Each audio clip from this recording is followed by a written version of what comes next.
కాదు. ఎన్నిసార్లు తినాలి సురేంద్ర గారు మాంసాహారం తినేవాళ్ళు? వారానికి ఎన్నిసార్లు? పూర్వం సండే అని పెట్టుకునేవాళ్ళు, అవునండి. తినేవాళ్ళు సండే మాత్రమే పెట్టుకునేవాళ్ళు. సండే ఇవాళ చికెన్ వండారని చెప్పేవాళ్ళు. ఇప్పుడు దాదాపు వారానికి 5-6 సార్లు తినేస్తున్నారు. అవునండి. పూర్వము అలా అయితే కల్చర్ లేదండి. మా చిన్నప్పుడు అయితే వారానికి ఒకసారి, కొందరు అయితే వారానికి 2 సార్లు ఇలా తింటూ ఉండేవాళ్ళు. ఇంకా బాగా చెప్పాలంటే జాతరలు జరుగుతూ ఉంటాయి ఊర్లో.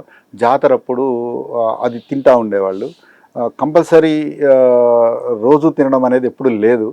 ఈ ఇంకా మేము గమనించేవాళ్ళం, కొందరు శనివారం నాడు అసలు తినేవాళ్ళు కాదు.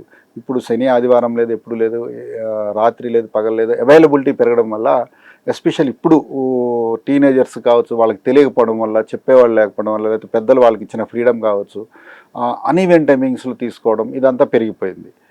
అయితే మాంసాహారం తినాలి తినొద్దు అనేది వ్యక్తిగతంగా ఒక ఛాయిస్, అది ఎవరి టేస్ట్ ప్రకారం ఉన్న ఛాయిసే. కంపల్సరీ మాంసాహారం తింటే మనకు ప్రోటీన్స్ కోసం మాంసాహారం తినడం అనేది చెప్తూ ఉంటారు.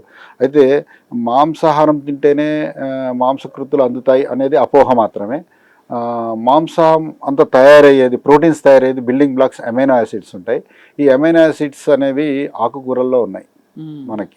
అలాగే మన కూరగాయల్లో చిక్కుడుకాయ ఉంది కదా, ఆ గింజలు ఉన్నాయి కదా, అదంతా ప్రోటీన్ నేచర్. అవునవును.